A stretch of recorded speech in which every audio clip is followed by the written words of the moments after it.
Numbers are in from our exclusive 11 Alive Survey USA poll on the runoff race for mayor of Atlanta. As you know, Felicia Moore came out ahead of Andre Dickens 3 weeks ago in the general election.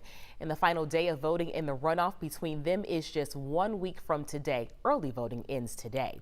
Check out some of the numbers now. Our poll shows a really close race between Moore and Dickens, just 6 percentage points separates them, but the margin of error is 5 percentage points, so it is a statistical dead heat. Our poll also shows that the #1 issue for voters by far is crime. No shock there. So which candidate do crime-weary voters prefer? Here's John Sherrick.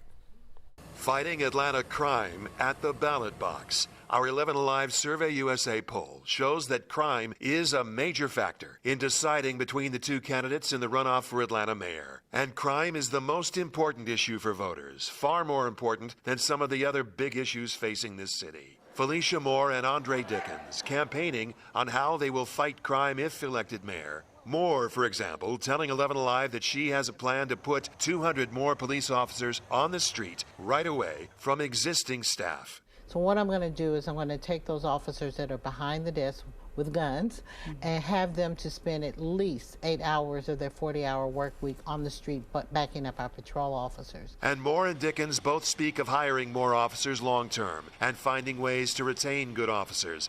Dickens speaks of policies to ensure justice, not just enforcement. Making sure that we have a balanced approach to safety and justice, because we did have cases across this nation where there was excessive use of force. So I support our police officers, but I also will hold them accountable. According to our poll, as important as the crime issue is to voters, it's not putting either candidate way ahead or behind. Emory political science professor Andra Gillespie. So it doesn't look like either of the mayoral candidates has an advantage on crime as an issue. While there are distinctions between Dickens and Moore, these two candidates are more similar than they are different. And I think that that's what is being reflected in the survey data. The biggest factor now, Dr. Gillespie says, is, as always, turnout. Whether Moore or Dickens does the better job of getting their own supporters actually to show up to vote. You can watch our conversation with the candidates Sunday at noon in a special hosted by our Sheba Russell.